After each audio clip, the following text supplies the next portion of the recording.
Hi, I'm John Kirkman. I'm talking to you today from Liverpool in England, and it's a very special event taking place today. We're going to be talking about this little beauty here. This is the brand new live Yes album, The Royal Affair, live from Las Vegas. And not only am I going to be talking about it, the members of Yes are going to be talking about it. And we've got a lot of questions that I want to ask and a lot of questions that the Yes fans have asked, because they've put the questions on the Facebook page. So guys, stand by for your interrogation on the new live album and probably quite a few other things. Steve, I'd like to start off with you first, if that's all right. Okay. The live album situation, it ticks a number of boxes for various reasons. And yes, I've done a number of live albums over the last 40 plus years. This is the latest one.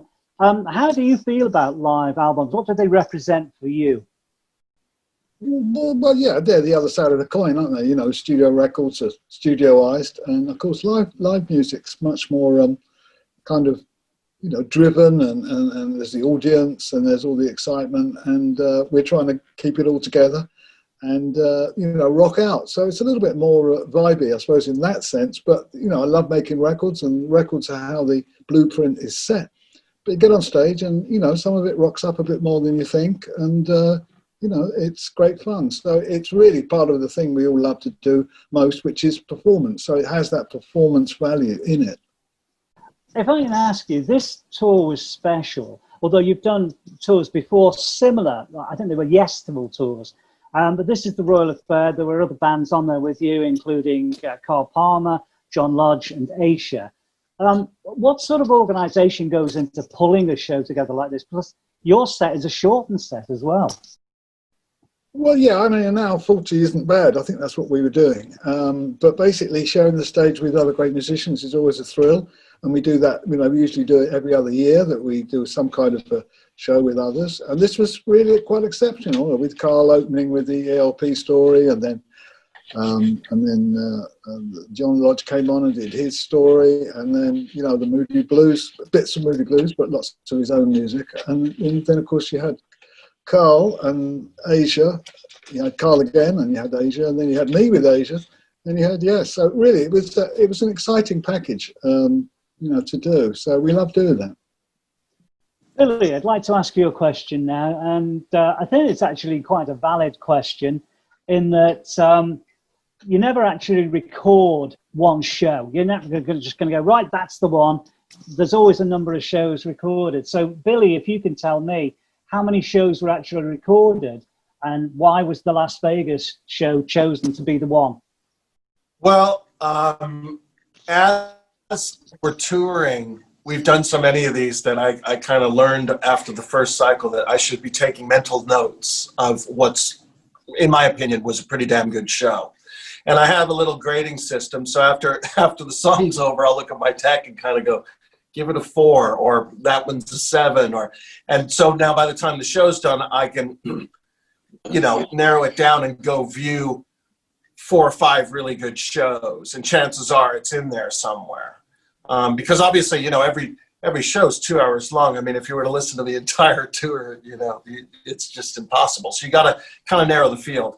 And there's just certain shows that are obvious in terms of vibe and feel.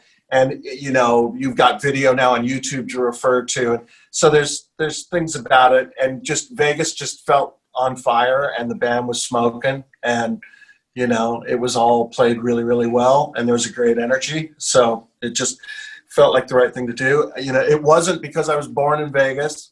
It had nothing to do with but I just think it's ironic. That's all I'm saying. But it was just a great show, and the right one to my ears of what to go for out of the ones I viewed.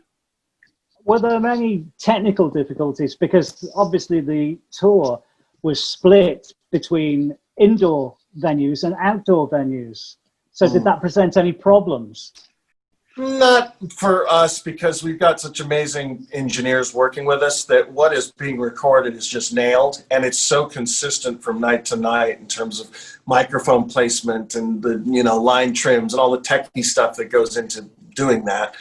then it's the weather has something to do with it, and really the inside environment not so much. I mean, a little of the ambience comes in, but for the most part you're getting those microphones right in front of the things you want: the kick, the snare, the guitars, the bass.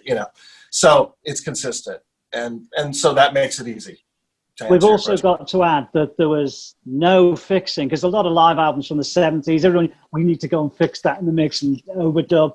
This is straight as it was, then maybe EQ'd, and that's it, really, isn't it? Yeah, I mean, how are we going to possibly reproduce that? All of our gear gets sent to a building and is held hostage till the next tour starts.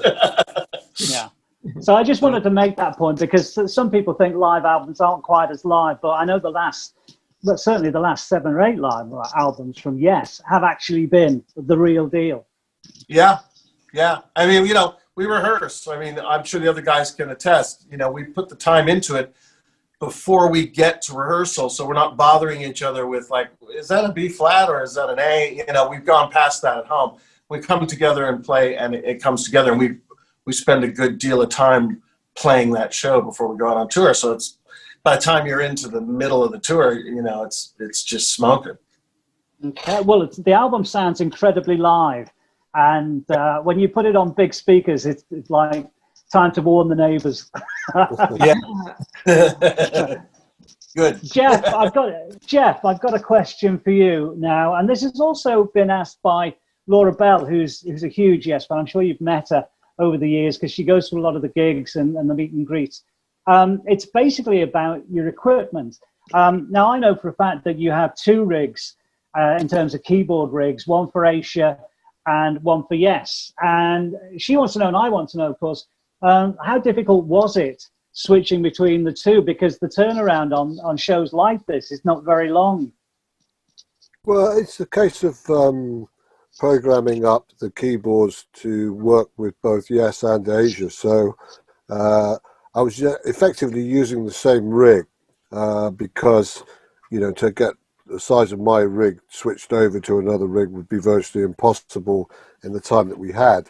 But it's pretty much the same stuff, but obviously the sound selections are completely different, because one has to be, I try to be sympathetic to the early Yes sounds, particularly, Rick Wakeman stuff, Tony Kaye stuff. I try and get as close to that as possible, and then of course when I'm doing my own stuff, it's a completely different application. But because you've got so many ways of programming keyboards these days, you can virtually get any sound you want out. So it's a case of really literally just working on it and getting the right sounds that work with a particular type of music. Could this event, if you like, this show, could that have been done maybe, say, 20 years ago? I mean, technology has got to such the stage now whereby something like this is really just a matter of quick programming in. Whereas 20 years ago, this probably wouldn't have been as possible. If it was possible, there would have been a lot more to it, wouldn't there? Yeah, indeed. I think that, if you go back to the Yes stuff, it was very, very, from a keyboard standpoint, it was very, very Hammond oriented. It was very acoustic piano, electric piano, mini Moog. Those kind of instruments were really essential to the music. But I think as I expanded more into Asia, I started to get into, the Fairlight and, polysynths and all that kind of thing.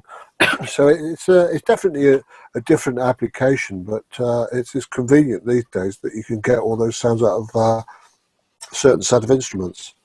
I've got a question here for you, Jeff. I don't want to insult the guy by getting it wrong, but we'll say Emmanuel. That's easy. He's in America, I think, and he basically wants to know what's the toughest part of adjusting your rig at any particular concert, and do you miss the Moog these days? So, yeah, I mean, it's a one-off instrument. It's the mini Moog is an essential part of kit, really. So if I get a chance to use one on recordings, I'll definitely go for it. But those old analog instruments are really timeless, and I think that it transcends through all kinds of music. Mini Moog is really an essential part of keyboard technology. And certainly, you know, when you hear all of the Yes stuff, and some of the Asia stuff as well, I use Minimo quite heavily. It's a vital sound in there, and progressive rock music has, you know, I suppose it's embraced that sound. It's one of the key elements, and mellotrons as well. You know, as I say, Hammond organ very, very important. So I don't think much has really changed in terms of the keyboard player having those kind of sounds at his fingertips. It's just easier these days to have it, if you like, at the flick of a switch almost, isn't it? Yeah, but you know, the thing is with a lot of those instruments is the technique is different. You know, if you play a mellotron, you can't play it like you play a piano. You know, if you play the Minimoog, you can't play it like you play a Hammond organ. And same thing. You know, there's a whole method of playing those instruments, like a Fender Rose or something like that. It requires, because the feel of the keyboard is so, they're all so different. So you have to kind of think in your mind, you know, what works in that environment. I can say from a roadie's point of view that also they are a lot easier to control these days because you don't have to wait for them to warm up.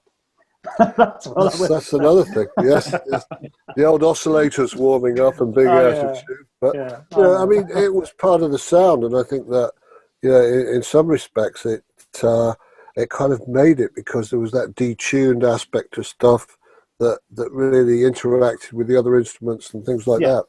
Yeah, you gain something, I suppose, and sometimes you lose something, don't you? But the sounds that you have on this particular live album, to me, just sound like Yes. So I think job well done. Alan, I've got a question for you now, Alan. This is obviously going to be one that's right up your street. As we all know, there is a cover of Imagine on the live album because it was performed on the tour. But maybe some people don't know, because I know some people have asked why it was included.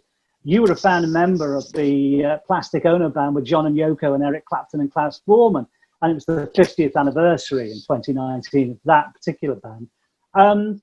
You've said in interviews in the past that you actually didn't see the film that was played behind you till you looked behind you. But the actual Lennon, if you like, estate has been very, very good with you, haven't they? Yeah, they've been very good. Actually, some of that footage before we did the tour, I'd never seen before. Because when I did that documentary, Above Us Only Sky. I don't know if you saw that. Yeah. Which was great. And a lot of that footage, I think, came from that. And I did a huge interview in New York while we were on tour. And so I never really saw much of what was going on back there. So, you know, it was all interesting at the time, but it was so long ago for me, you know. It's like, well, I didn't even recognize myself, you know. It'll be the beard now. I just look like a little skinny runt that just come from somewhere around the corner. Well, you've managed to be a little more fed than those days, I think. I mean, back in those days, you were probably literally a starving musician. Things are a little better these days, I'm glad to see. A bit like that. And it was a bit like, you know, it was more of the feeling between everybody while we were doing Instant Karma and the whole of the Imagine album. It was like kind of band feeling together, and we all sat around the table eating food and talking about the music and did listen backs together, and it was very kind of a communal type thing, and really kind of enjoyed the whole atmosphere. But like I've told people many times, I was so young and I was only 20. I didn't really realize what was going on until it all was over with. It was kind of like, oh, I did that. Yeah, well, what you did was really, really good. And I've got a question here from Gary Brown, who is actually living in Las Vegas. Said he caught the show was brilliant, loved the version of Imagine, and he loved the fact that John Lodge came out. But he wanted to know, when was the last time you actually played it? Would it be, I'm sure you probably played it at a few Beatle conventions, haven't you? Oh, I've played it so many times. You know, people say, go and do Imagine, you know. I mean, I've been doing it for the last 45, 50 years. So, Well, 50 years next year. yes, so it's constant. What I did enjoy a lot, though, was the way we treated it in Yes, thanks to Steve. Steve came up with some different directions with certain pieces that really went with the meaning of the song. And that's what made me feel good about it. Yeah, it's a great version. It is a great version. Yeah. Steve, can I ask you, the solo on Imagine, because there's no guitar solo on the original version, how did you look at the song? And did you sort of want to go, okay, it's a great song, but we need to kind of yesify it? I don't know how much we did that, but when I first heard it, I thought, you know, you couldn't change that. You know, there was this mood in the record. It was like, well, that's that mood. You know, we can't really do that. But as it was fortunate, we kind of built it, and as we all got used to playing it more, the idea of a kind of guitar break opportunity, you know, I won't turn them down. But there again, it did feel like there was something else we could bring. You know, so a bit of improv. And, you know, moving on to the steel guitar was somebody else's idea, I think, although slightly in the back of mine too. But then I thought, I won't be that brave. But somebody said, why don't you go to the steel? So thanks, guys, for recommending stuff. And, yeah, I really enjoyed it. And it's a nice way of developing the tune without really interfering so much with the song, but just sort of using the structure, which I kind of felt a little bit, you know, I wanted to clear up some of the kind of movements. That's why the guitar arpeggiates some chords that are not so pronounced maybe on the record, but it's the way I heard it, and I still like it. So I think we might stick with that arrangement.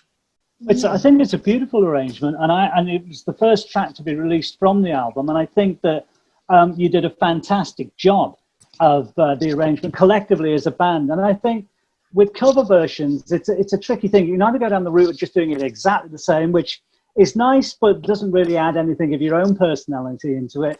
Or you can do it with adding some of your own sort of personal things into it. And I think that's what you've done with this. It still remains true to the original, but there's just enough yes in there, which is, of course, very important. John, you know, you ought to ask John that question too, because he was the singer.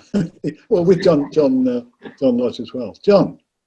Yeah, John. I'm here. I mean, that's an iconic song. And I mean, you've been singing a lot of iconic songs with Yes over the years, but Yeah, of there's course. iconic, and then there's John Lennon. So Right. I mean, when you were asked, well, we're going to do this, how did you feel about that? And thinking, oh, Yeah, you know, it would be sacrilege to, you know, mix it up and change anything really. So I stuck to the, you know, the script really. It was just more about being involved in the arrangement that the band was putting together. I did recommend, Steve, I was the one that recommended the steel bit over the chorus and extending the solo.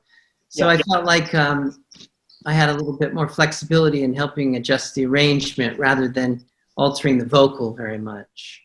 well, I think it's a great idea. And as I said, whenever Yes do a cover, and they've done many over the years, particularly in the early years, they've always managed to make it sound like a Yes song, which I always think is probably the sign and the stamp of the band. Yeah, absolutely. I'd like to ask you, regarding Imagine, John Lodge came on and sang with you as well. Was that just for this gig, or was that through the whole tour? No, he actually did the last 3 shows. He sang the song with us. Okay. Yeah. I mean, was that a spontaneous thing, or was it planned? Okay, we're going to do the last 3 shows with John coming on singing this It too. was rather spontaneous. I was going up every night and singing Ride My Seesaw with him, his closing song. Okay, yeah. And we were spending so much time together on tour. We were traveling together all the time. I've been with his daughter since the last cruise. So I first met John on the last cruise to the Edge, and his darling wife, Kirsten. And of course, I met Emily. We fell in love, and we've been together ever since. So we got to travel very closely throughout that tour. And at one point, you know, again, I was singing every night with John on Ride My Seesaw. I think at one point John sort of made a subtle hint that Imagine is his most favorite song. So Yeah. Well, he was a contemporary of John Lennon's as well. So. Sure. Yeah. So at one point we just decided to do it. I checked it out with the band and they all said, of course, let's bring him on. So I asked him and he was elated. And the first of the 3 shows he sang was in Las Vegas. So that very recording was the first experience. And you caught the magic on the album. Magic, absolutely. I'd like to ask you another question. The opening song, and I always get this wrong, but it's a Richie Havens song, and it's is it no experience needed, or no opportunity necessary, no experience needed? I always get that the wrong way around. That's it's 2 things. It's a very pacey song, and it's a very wordy song, and it was like literally from the beginning, you've got to hit the ground running. And for an opening song and a singer, it's like, I mean, how do you get prepared for that? I mean, do you do some exercises before you go on? Well, I always do exercises, yeah. But I actually found that song to be really effective as an opener because I'm probably most nervy at the start of a show. And there's something about that song. It's less technical vocally compared to, you know, the Yes Canon. Yeah. And there's so much passion in it and energy. And so to go out there with all that adrenaline was actually, you know, really appropriate, I thought, as an opener. I enjoyed singing that more than you can realize. It was fabulous. It's a great opening song as well. And it's great to have it back in the set because I know Yes like to sort of concentrate on the classic era, but those first 2 albums, and there's only been a few songs from those first 2 albums performed by you guys in recent years, but those songs on some of those albums are absolutely incredible, and I think it's just turned it up a notch as well with the current lineup of Yes. I think this band is capable of doing anything across the catalogue, which is great. Yeah, really. Billy, another question for you. Regarding Relayer, it's not on the album, and we'll come to the reason for that in a minute, I guess. But I know you were saying you were doing a fair bit of woodshedding for the Relayer thing, and you've got the Relayer tour, hopefully, fingers crossed, next year. Yeah. But how did you feel Gates of Delirium went down on this tour? Because it's the first time you played it with Yes live, I think, and it's the first time it's been played for quite some time. Yeah. Well, as you mentioned, you know, I did my homework, you know, and I had been doing my homework from when I was a kid. I mean, that was one piece of music that I used to play to every day, Gates of Delirium, when I was about 16 and getting my chops together, because I found it to be the most challenging of all Chris's stuff, not only the compositions, but the playing itself.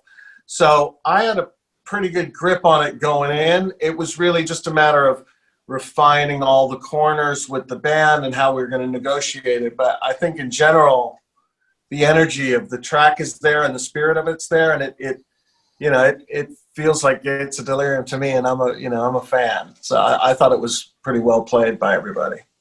I've got 2 questions here for you, Billy, which we can combine into one from Lennon Ashton, and the other guy is Howard Fursko.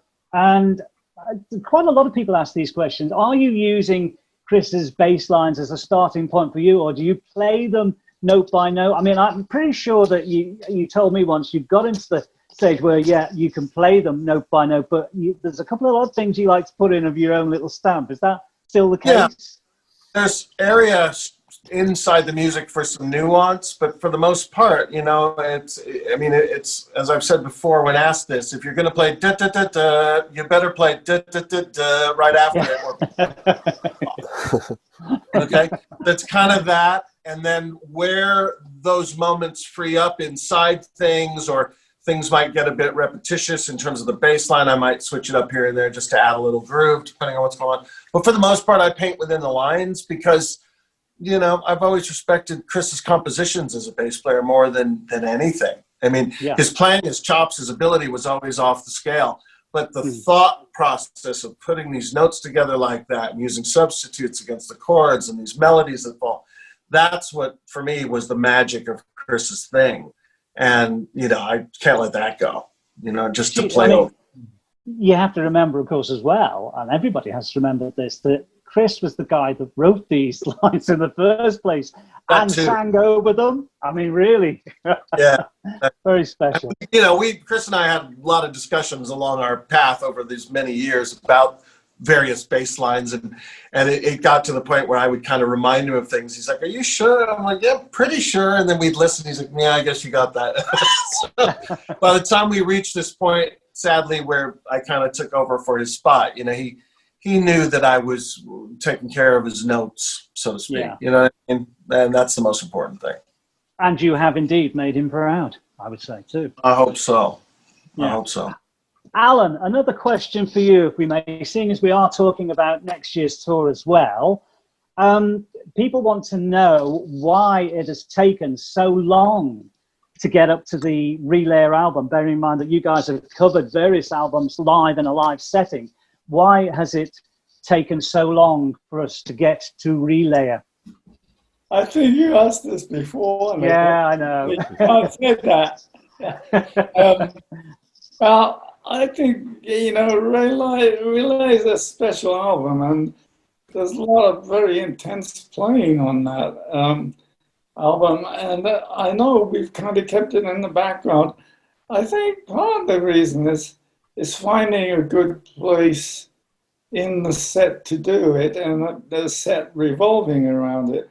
But it is extremely difficult to play the album, and I think the band was starting to rise to the occasion when we started rehearsing it for this tour. But obviously the tour got cancelled. But I'm pretty sure that next year we can handle a lot of it, or most of it, or all of it. I must All of it, I say, hope. I must say, just to interject on the Gates of Delirium thing, that, you know, I would come to the rehearsals pretty much, you know, for each tour that I started playing bass and just play little hints of it. Yeah, and if someone would look over and go, "Is that?" "Yeah, it's that." And then the next tour would be like, "There's this bit coming up," until like these things were floating in the air. And I think it just was a natural, you know, it was like, "Guys, let's try this." Yeah. If I could hop in and say, yeah, I mean, we'd already been playing, you know, we got ready for last year by, you know, getting the Gates of Delirium under our belt, so that, you know, this year we could have played and learned, you know, the other two songs, you know, To Be Over and Sunchaser. So in fact, we were really at ease with the Gates, you know, because we'd run it in the whole tour. So, you know, the next part was more, you know, not threatening, but it was more exciting, you know, Soundchaser and To Be Over. Yeah. There were big things that, yes, like you were asking, John, have not been played, you know, since the 70s. You know, it's an honor, but also, you know, there's a lot of, you know, history to dig up, you know, and find out about that music. It's very, very intricate, as Alan said earlier. You know, it is very intricate, and you know, Soundchaser is one of the, you know, all-time killer intricacies. There's a lot of notes there. There's a lot of notes involved. That's right. As Tony Kaye. Soundchaser in particular is a song that's very hard to get all of the speed changes right at the right time, all together. And it had to be a certain feeling in the room to do that. And it takes a long time to put that back together. Yeah. I had it down pretty well because I rehearsed it to death, and then COVID, and we don't go, and so naturally, I've got other stuff to do. I'm not just playing Soundchaser every day, but it just all has gone now. It'll have to all be there. I know the feeling. You have to play it a lot to get it right. You know, it's. Steve, I think when we did it, the whole reasoning behind that song was we had fast cars in those days, and I used to drive down to Virginia Water, and the reason those time changes came about in Soundchaser was because I had a very fast Jaguar, and it was a stick shift, as they call it, and it was like going down the freeway, going from first gear, second, third, fourth, back to third, back to second. So I think when we're going to do the song, we did that with the music, and it was very, very difficult to put together. That's great.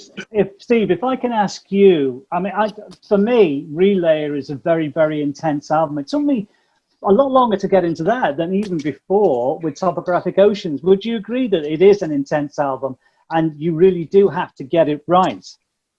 The key to getting it right on stage is obviously that we've all done sufficient homework.